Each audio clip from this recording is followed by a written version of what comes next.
Well, Patriots, it happened again. Because of Democrat policies, more innocent bloodshed in Texas and in New York. Let's get into this. Here we go.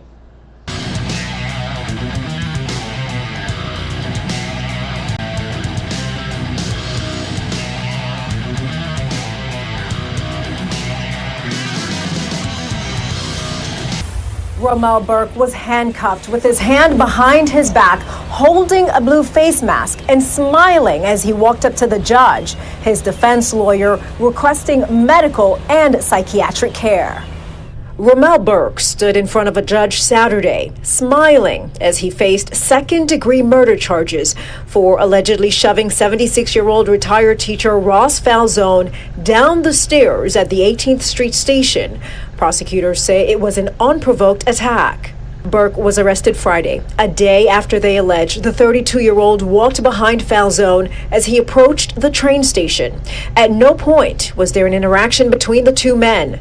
By the time the senior citizen got to the entrance and paused at the top of the steps, prosecutors say Burke, with both hands, shoved him down the stairs. The fall was deadly. Police sources say Falzone was taken to Bellevue Hospital with a broken rib, traumatic brain injury, and a fractured spine. Injuries so severe he was pronounced dead that evening. Earlier that day, police transported Burke to Bellevue Hospital for a psychiatric evaluation after a disturbance outside a precinct. He was discharged from the hospital after about an hour. Within hours of his release, Ross Falzone was killed. How do you like that, people? How do you like that? You know, you have all these psychos walking around in New York. They send him to Bellevue Hospital to get evaluated. They release him. Right after they release him, he goes and he kills somebody. How many times do we have to keep listening to these stories of innocent people being killed because of failed policies, especially in these blue cities and states where they favor the mentally ill person or the criminally insane person or just a straight up criminal, a rapist, a gang murderer, a murderer, a gang member, sorry. It's like, when are you people going to understand that these people, if you keep using the term that they're having that they have mentally ill problems and they're mentally ill and what have you, how much blood needs to be shed in order for you to keep these people locked up? How much? You know the guy's got a criminal record. You know the guy has a mental evaluation record. Why would you let him out? And then for him to go in front of the court, in front of the judge, with a big old shit-eating grin on his face, a smile, and the blood's already been shed. Okay? Because once again, of failed policies. Democrat policies. And an innocent man in his 70s who probably had a hard life as it is, but he, got through it, did whatever he did. Who knows? Maybe he had a charmed life. I don't know. But the guy's already retired. The guy is just basically going about his business just to get attacked from behind and basically pushed to his death. Why? Because when you have political people, when you have people in political power, like I said, that favor the mentally ill, the rapists, the murderers, the drug dealers, the gang members, this is what's going to happen. But Mandami came out and said, oh no, he's going to change things up in New York. It's going to get better. Crime is down. And yet, another victim. And where is he? Where's his press conference? No, he can go out there and hang out, okay, in the Muslim neighborhoods like he's been doing. He can go usher in or usher out, whatever the case is, Ramadan. Meanwhile, innocent people are being attacked. And if I had to guess, considering the names, okay, and the name of the victim, I would assume that he's Italian or was Italian. I couldn't find much more information about him and his family. But if you ask me, this was racially motivated, because if he turns out to be a white guy, in my opinion, we should start calling these things what they are. Racially motivated attacks. And if nobody wants to hear it, then you know what? That's your problem, not mine. But this is the pattern that I'm seeing, especially in New York. A lot of crimes that are being committed. And to all my people in New York and elsewhere, you know I'm not racist or anything like that. But let's call it for what it is. There are more crimes being committed, okay,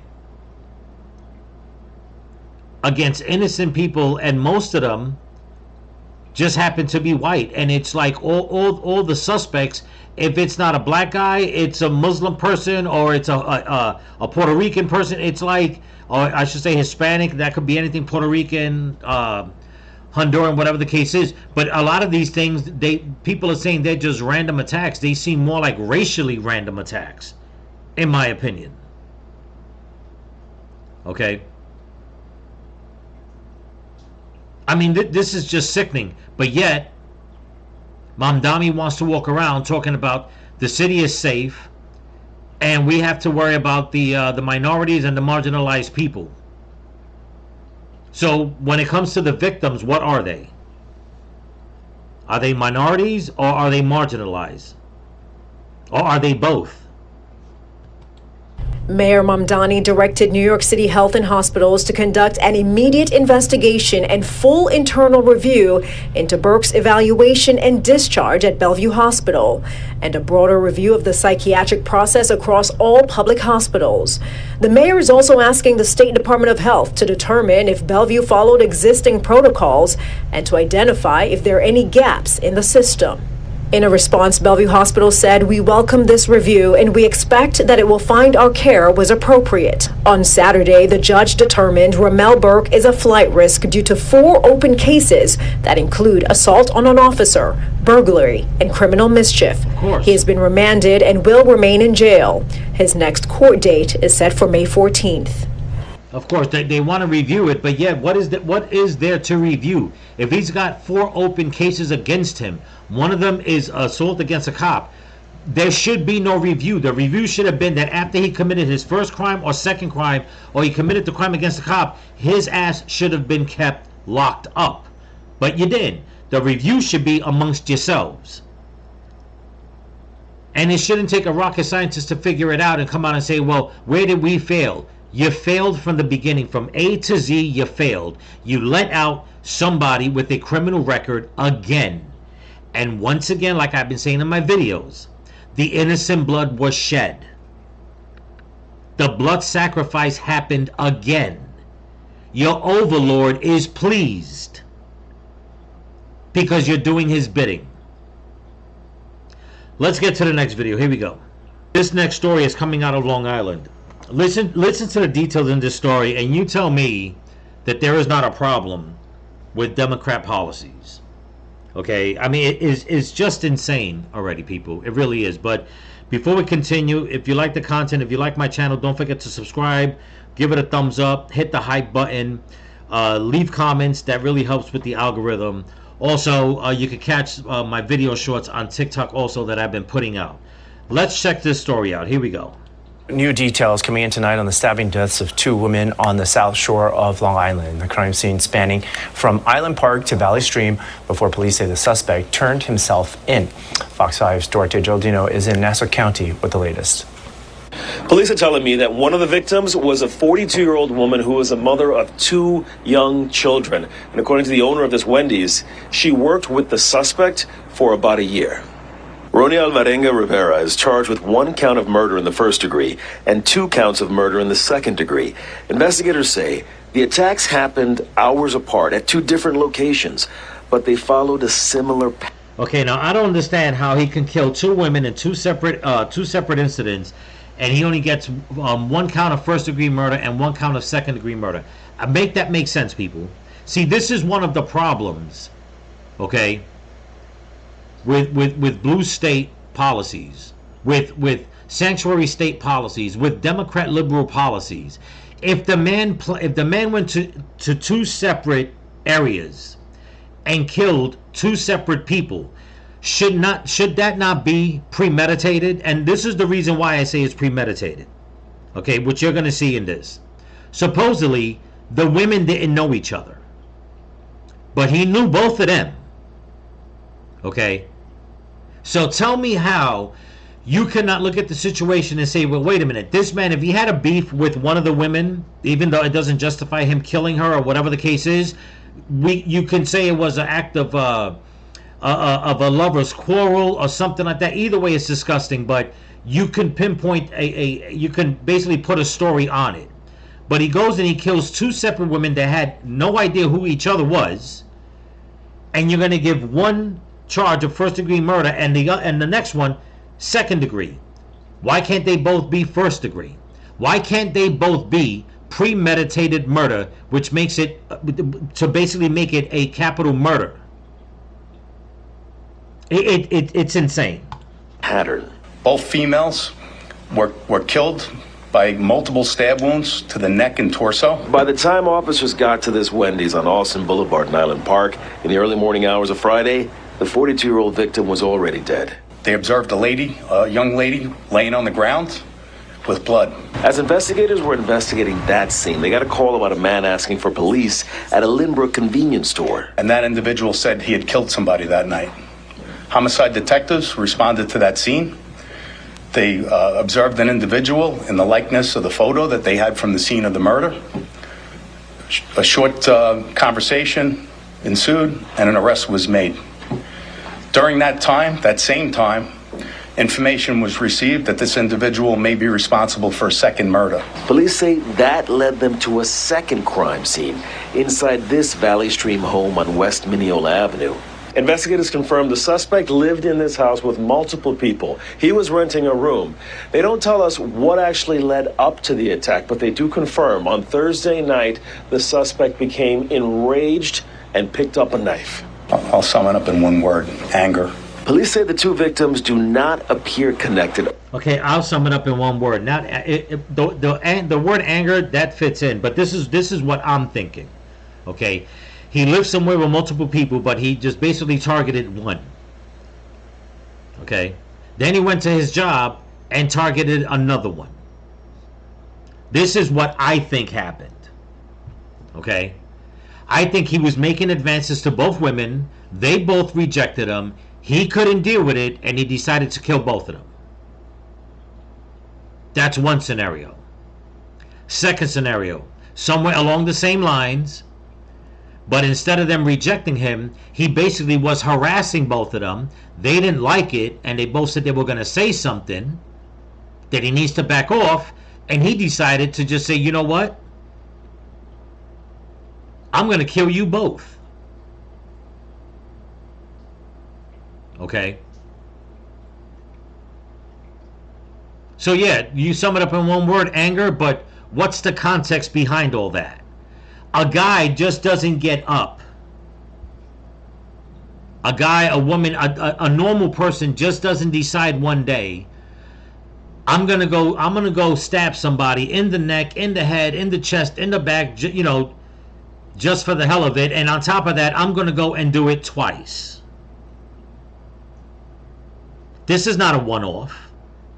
Now what this is, and you'll see because they're gonna say it, the guy is an illegal immigrant. Once again, he was let in,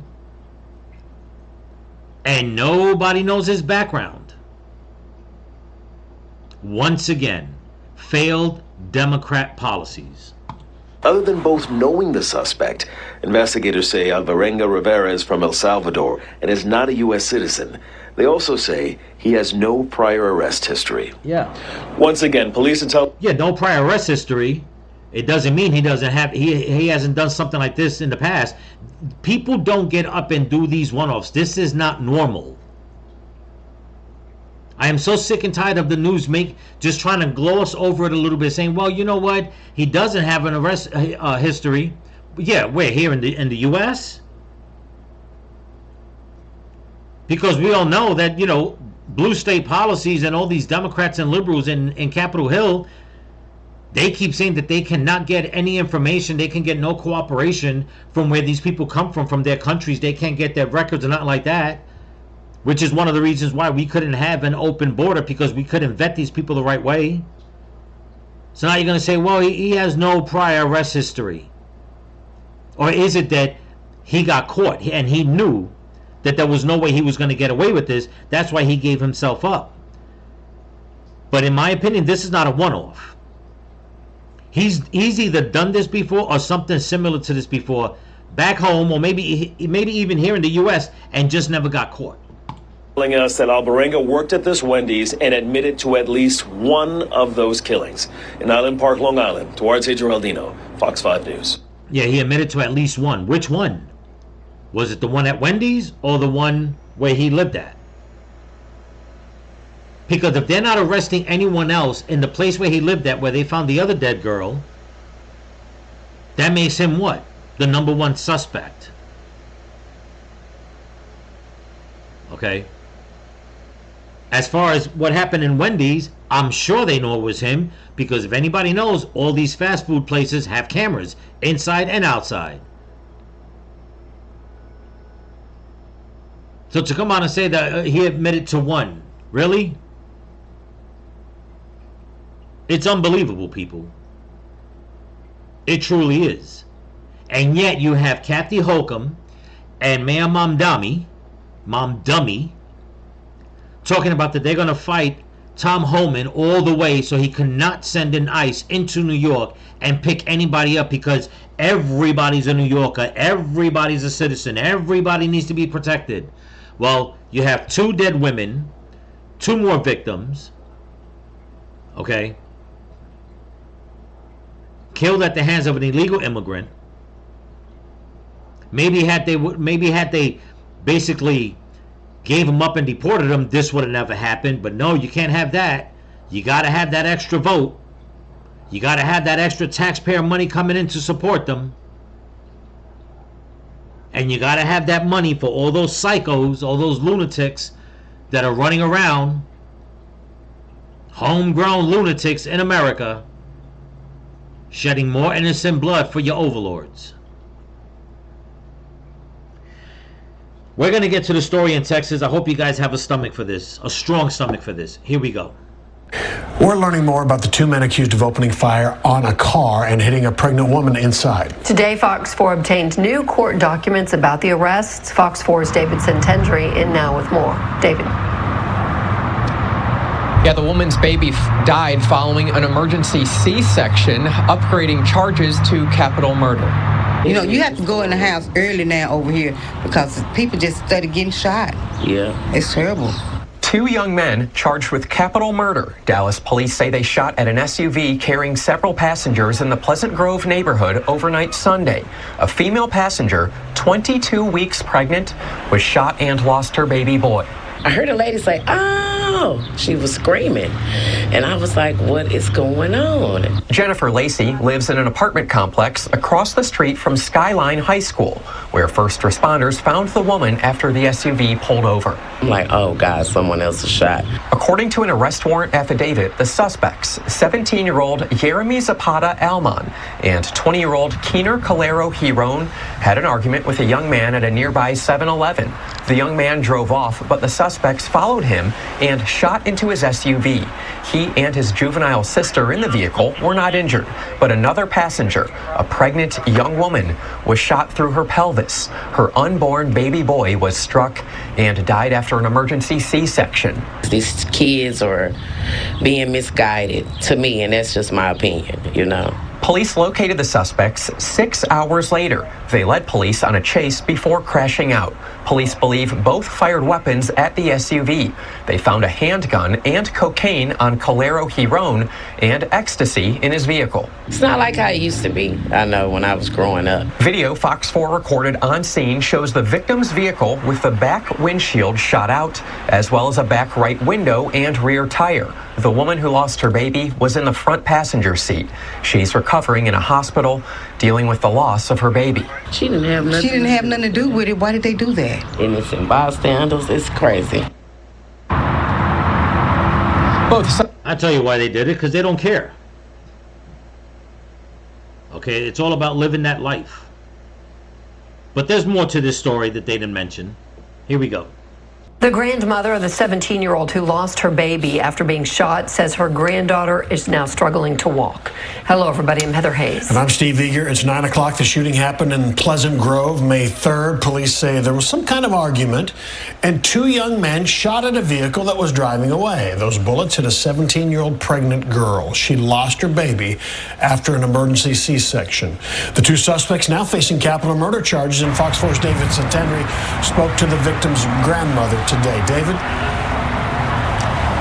And we also spoke with ICE, who tells us that the two suspects charged with capital murder are not in the United States legally. And there you go, folks. Two more illegal immigrant little pricks were able to get their hands on guns illegally, get into whatever BS argument out in the street with some dude. The guy wanted to drive off, probably mind his business. Who knows what the interaction was, what the argument was about. And they decided to just live that life and say, you know what, no. Let's just do what we would normally do back home in our own crappy countries and just start killing people.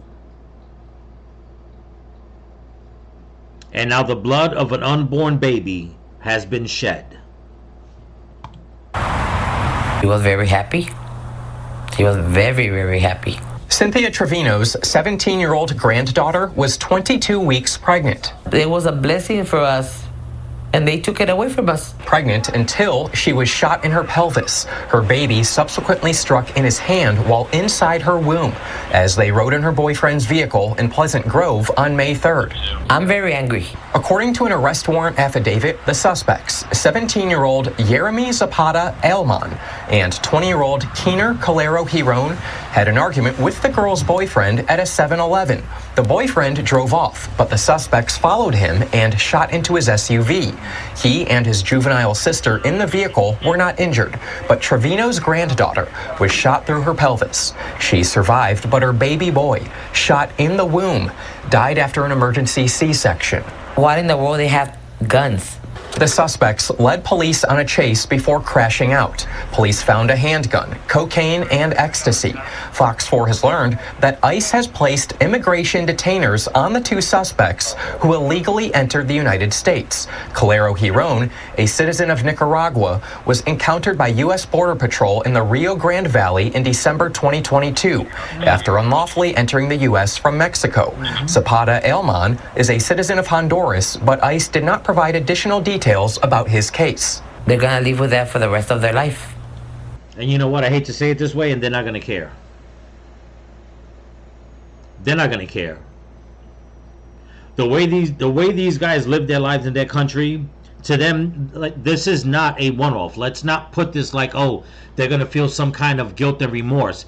They didn't feel it when the guy was driving off, not knowing, or maybe they didn't know who was in the vehicle and decided to say, you know what, this is what we're gonna do. We're going to open fire because, you know what? We're big bad men. This is what big bad men do. Regardless of what the conversation was, regardless if there was insults being thrown back and forth, whatever the case is, no. They know what it is to shoot a gun. They know what it is to want to get retaliation and revenge. And that's exactly what they did for whatever reason. Okay?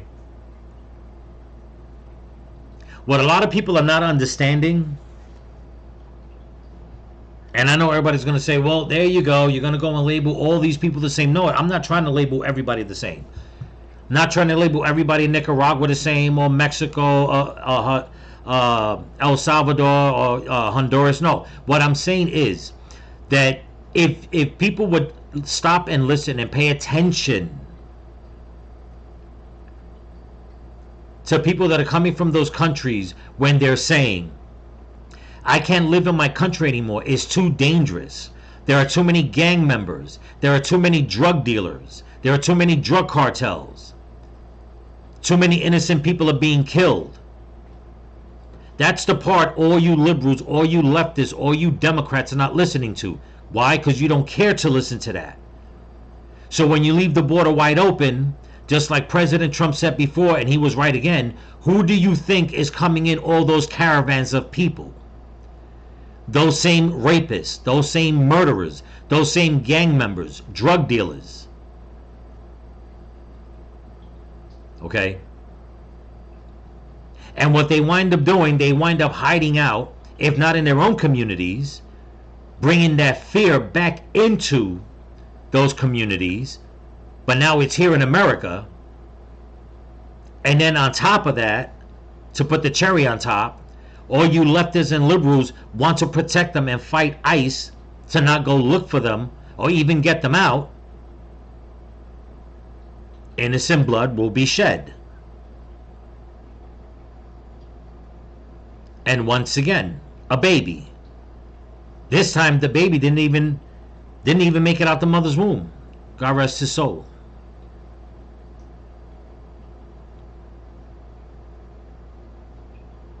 And then you have the nerve to come out and say and start complaining, oh, our counties are being redistricted because the Republicans want to take over. Well, look at what you're doing with your blue enclaves.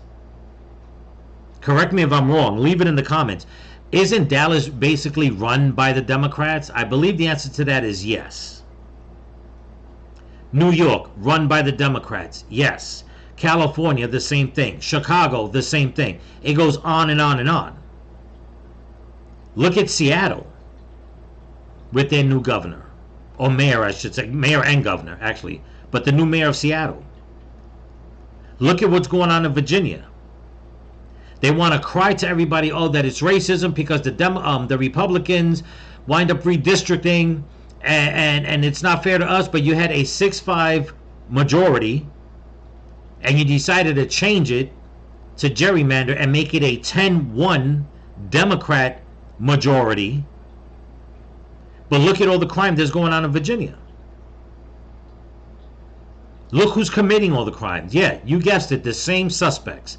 Career criminals and illegal immigrants. Not saying that there's not Americans committing crime, but look at the rise, people.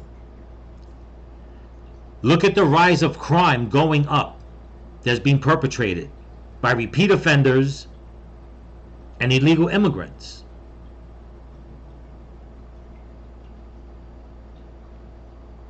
And more innocent blood has been shed. From an unborn child to a 77-year-old man and in between. Women, children, the elderly. Look at that.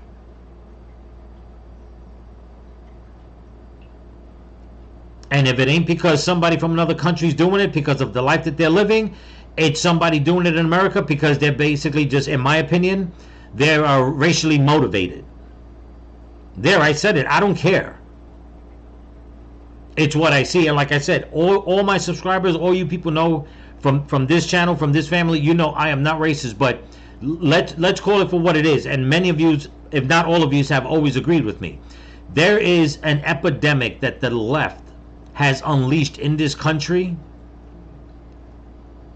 that, for all intents and purposes, President Trump might as well go and hire an extra 50, 60, 70,000 agents to just basically start sweeping up these countries and start arresting mayors and governors that want to stand in the way of that.